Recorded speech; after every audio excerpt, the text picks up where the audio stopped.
డబ్బు, అనారోగ్యం, ఉద్యోగం, వ్యాపారం, అప్పులతో బాధపడుతున్నారా? మీకోసమే launch your future programme.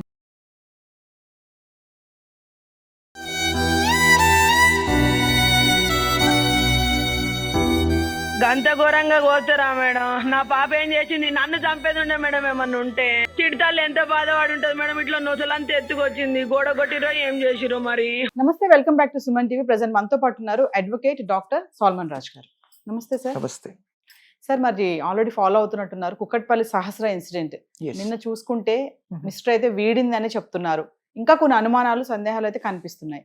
10th class అబ్బాయి పక్కింటి అబ్బాయి డబ్బుల కోసము మర్డర్ చేశారని చెప్పేసి ఒక టాక్ అయితే నడుస్తుంది. మరి ఒక్కసారి ఈ కేసు పైన చూసుకుంటే మైనర్ సార్ అక్కడ ఇంతకీ అబ్బాయి.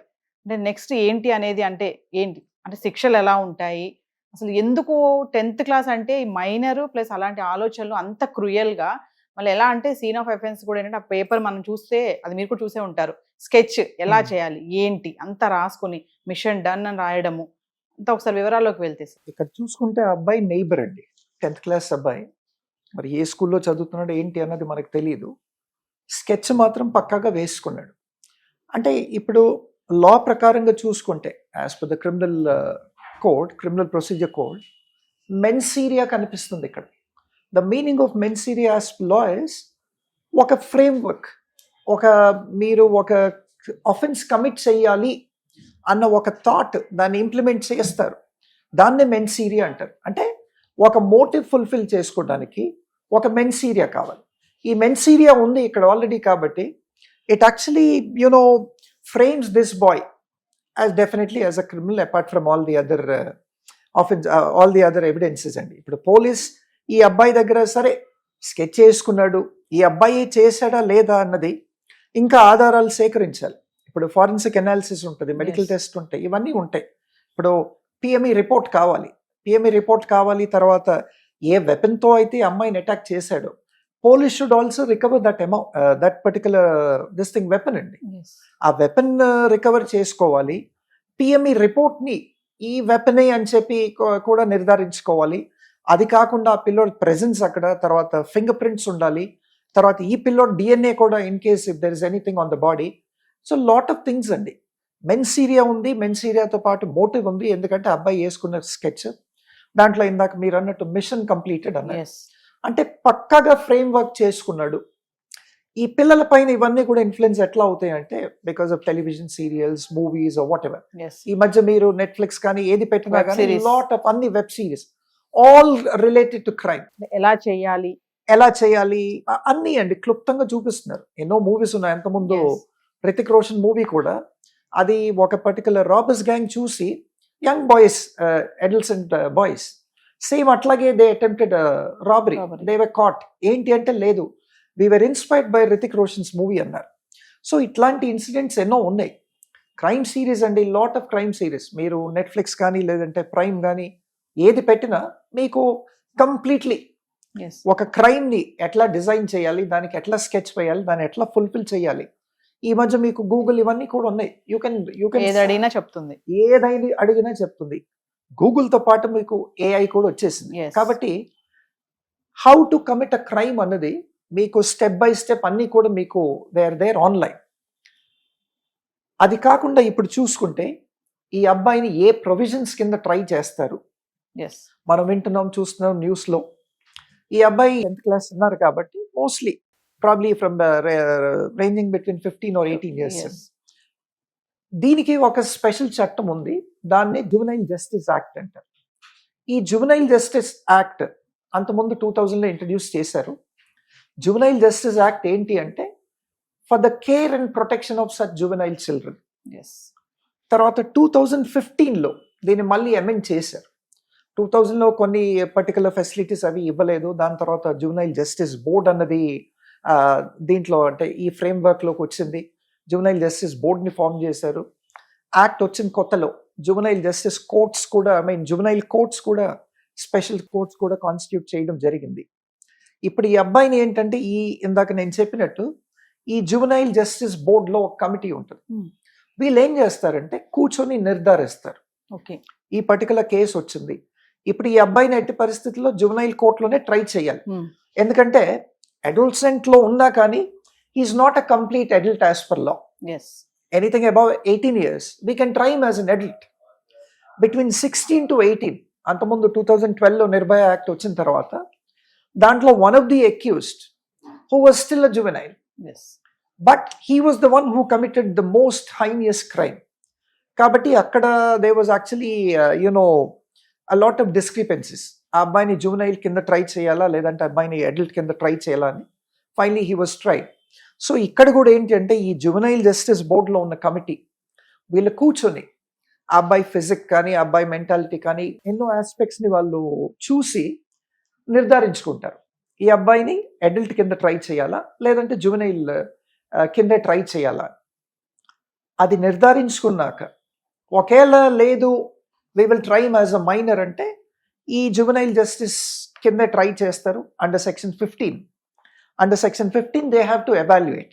ఈ evaluation of JJ act section 15 తర్వాత ఈ అబ్బాయిని అండర్ సెక్షన్ 302A ట్రై చేస్తారు. కానీ ఒక అడల్ట్ 302 కమిట్ చేస్తే వాట్ ఇస్ 302 ఐపీసీ అండి? It's murder. ఎస్ ఒక అడల్ట్ ఇన్ కేస్ 302 చేశాడు అనుకోండి దాని కింద ఇంప్రిజన్మెంట్ ఏంటి అంటే ఫర్ 14 years.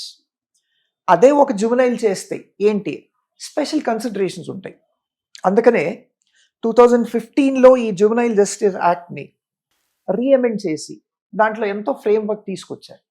అప్పుడు they said that protection of the child, care of the child under the juvenile justice. Okay తర్వాత ఈ 2015 అమెండ్మెంట్ తర్వాత వీళ్ళకి రీహాబిలిటేషన్ కూడా ప్రొవైడ్ చేశారు. అంటే కౌన్సిలింగ్ లాంటివి కూడా ఉంటాయా సార్? ఎగ్జాక్ట్లీ అండి. వీళ్ళకి కౌన్సిలింగ్స్ అవి చేసి కొన్ని రీహాబిలిటేషన్ సెంటర్స్ ఉన్నాయి, గవర్నమెంట్ ఎస్టాబ్లిష్ చేసిన సెంటర్స్ ఉన్నాయి, ప్రైవేట్ సెంటర్స్ ఉన్నాయి.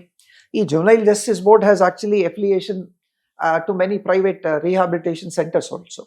అట్లాంటి సెంటర్స్కి పంపించి వీళ్ళకి ఈ క్రిమినల్ మెంటాలిటీ నుంచి కౌన్సిలింగ్స్ అవి ఇచ్చి వీళ్ళకి మంచి ఫుడ్ ఇచ్చి మంచి ట్రైనింగ్ ఇచ్చి అక్కడ నుంచి వీళ్ళని ఇన్స్పైర్ చేసి వీళ్ళని ఎడ్యుకేట్ చేసి అక్కడ నుంచి ఎగ్జామ్స్ అవి రాయించి ఇవన్నీ చేసి వీళ్ళని రీహాబిలిటేట్ చేసి మళ్ళీ సొసైటీలోకి తీసుకొస్తారు. అయితే కొంతమంది పబ్లిక్ ఏమంటున్నారంటే సార్ ఈ విషయం తెలిసాక అక్కడ మైనర్ అయిపోయాడు ఏమి శిక్ష పడదు ఇక్కడ తీసుకురండి మా మధ్యలోకి తీసుకురండి అని చెప్పి కొంతమంది ఫైర్ అవుతున్నారు. అంటే జరిగిన దాడి అలాంటిది కాబట్టి కరెక్ట్. అంటే మైనర్ అయితే ఏం శిక్షలు ఉండవంటారా?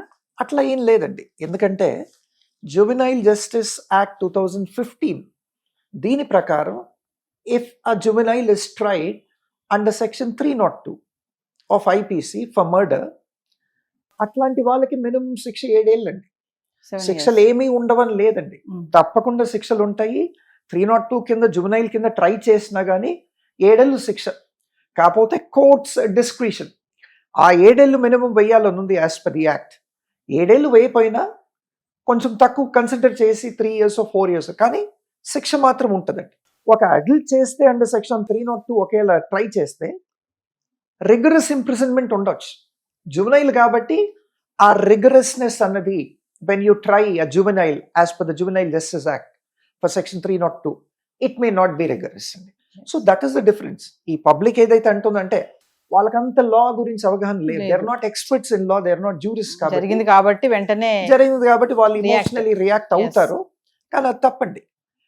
పిల్లలు చేస్తే లేదు అని కాదు, కానీ అది అబ్సల్యూట్లీ తప్పు. కాకపోతే ఇప్పుడు చూడండి, ఒక అడల్ట్ చేస్తే మినిమం 14 years, జువెనైల్ చేస్తే 7 years. అంటే జువెనైల్ అది కూడా ఇట్లాంటి మర్డర్స్ ఎవరు బిట్వీన్ 16 to 18. ఈ అబ్బాయి ఈ కేటగిరీలోకి వస్తాడు. 10th class అంటే no matter what he's about between 16 to 18 or between 15 to 18 అండి. So he will be tried. The minimum punishment will be 7 years. ఆ జువెనైల్ కోర్ట్ అంటే దీంట్లో మెన్సీరియా ఉంది, దీంట్లో మోటివ్ ఉంది. ఆ మోటివ్ ఏంటి? రాబరీ. ఆ రాబరీ ఉంది కాబట్టి the court will decide like is it heinous అన్నిసార్లు స్టాప్ చేసి చంపేశాడు. దాన్ని బట్టి ఆ అబ్బాయి మెంటాలిటీ ఏంటి అర్థమవుతుంది. అంటే cruel mentality, criminal mentality.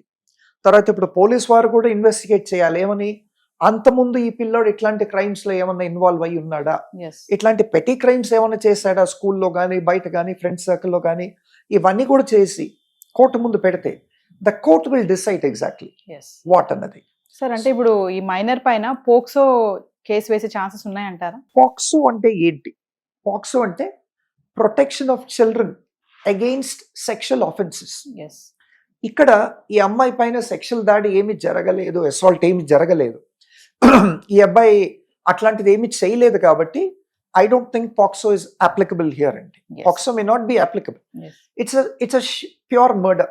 Motive ఉంది, రాబరీ చేద్దామని ప్లాన్ వేసుకొని వచ్చాడు. చూస్తే ఈ అమ్మాయి ఉంది, అమ్మాయి ఆల్రెడీ ఈ అబ్బాయిని చూసేసింది, మళ్ళీ ఎవరికైనా చెప్తుంది అని చెప్పి ఆ భయంతో ఈ అమ్మాయిని చంపేశాడు.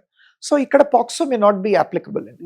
బికాస్ పాక్సో అన్న ఈ యాక్ట్ టైటిల్లోనే మనం చూస్తున్నాము prevention of children against the sexual offences అగెయిన్స్టే ఈ యాక్ట్, ఈ చట్టాన్ని తీసుకొచ్చారు దాన్ని ప్రివెంట్ చేయటానికి.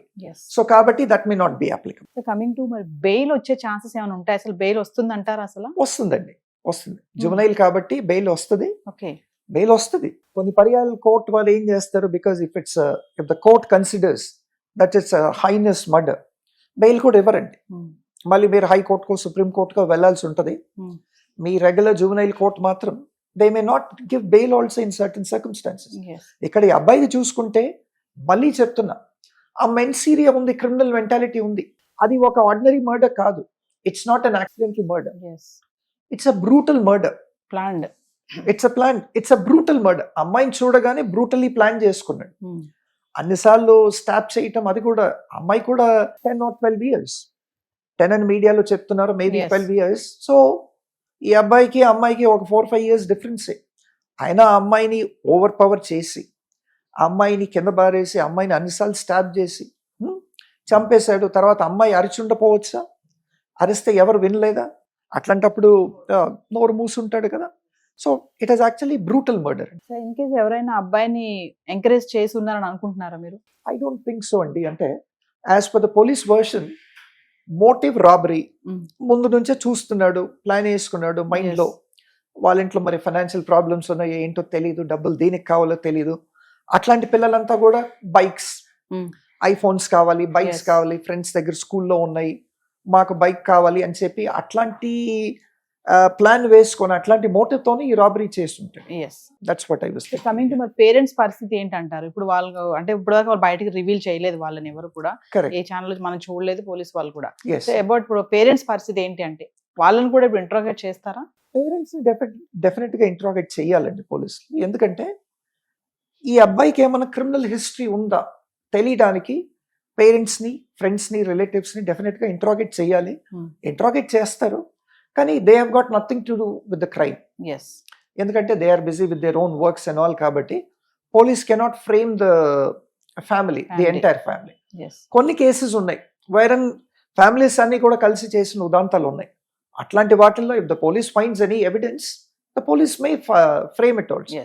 But I don't think in this particular case police can actually file any case against the parents. So coming to scene reconstruction, మరి ఇప్పుడు next ఇది చేస్తారంట, రీకన్స్ట్రక్షన్ చేస్తారా? క్యాండిడేట్ ని తీసుకొచ్చి, అబ్బాయిని తీసుకొచ్చి ఎలా జరిగింది ఏంటి ఇదంతా ఎక్స్ప్లెయిన్ చేయమని చెప్తారా సార్? మళ్ళీ జరుగుతుందా ఇదంతా కూడా? The discretion lies on the police officer.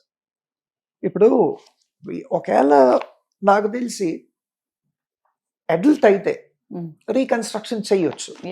Minor కాబట్టి నాట్ రిక్వైర్డ్. అదే నాకు అదే డౌట్ వచ్చింది సార్, మైనర్ కదా మరి సీన్ రీకన్స్ట్రక్షన్ చేస్తారా? లేదు, ఐ డోంట్ థింక్ సో అండి. But what's ever it may be, the discretion లైజ్ on the police officer. ఇక్కడ ఆల్రెడీ ప్రూవ్డ్ కదండి, అబ్బాయి రాసుకున్నాడు. ఇప్పుడు ఇంట్రాగేట్ చేసినప్పుడు కన్ఫెషనల్ స్టేట్మెంట్ కూడా తీసుకుంటారు before the special court of juvenile justice. So కాబట్టి సో ఫైనల్లీ అంటే మీరు ఇలాంటి కేసెస్ చాలా చూసే ఉంటారు. సో యాజ్ యువర్ ఎక్స్పీరియన్స్ అంటే మీరు ఏం చెప్పాలనుకుంటున్నారు? టోటల్ ఈ సంఘటన అంతా చూసారు, ఇప్పుడు మైనర్ అని తేలిపోయింది. ఫైనల్ గా మీరు ఒక పేరెంట్స్కే కానీ సొసైటీకే కానీ ఏం చెప్పాలనుకుంటున్నారు? నేను మీ మాధ్యమం ద్వారా ఏం తెలియజేయాలనుకుంటున్నానంటే, పేరెంట్స్కి చాలా చాలా ఇంపార్టెంట్ అండి. పేరెంట్స్ చిల్డ్రన్ని చెక్ చేయాలి, especially when we have boys. మనకి మగపిల్లలు ఉన్నప్పుడు వాళ్ళ యాక్టివిటీ రెగ్యులర్గా చెక్ చేయాలి, వాళ్ళ ఫోన్స్ రెగ్యులర్ చెక్ చేయాలి, వాళ్ళని డిసిప్లిన్లో పెట్టాలి. వాళ్ళు ఏదైనా అడిగినా what ever it may be దాన్ని కన్సిడర్ చేయాలి. మీరు రెబెల్ చేసి పిల్లల్ని బాగా కొడితే ఇట్లాగే తయారవుతారు.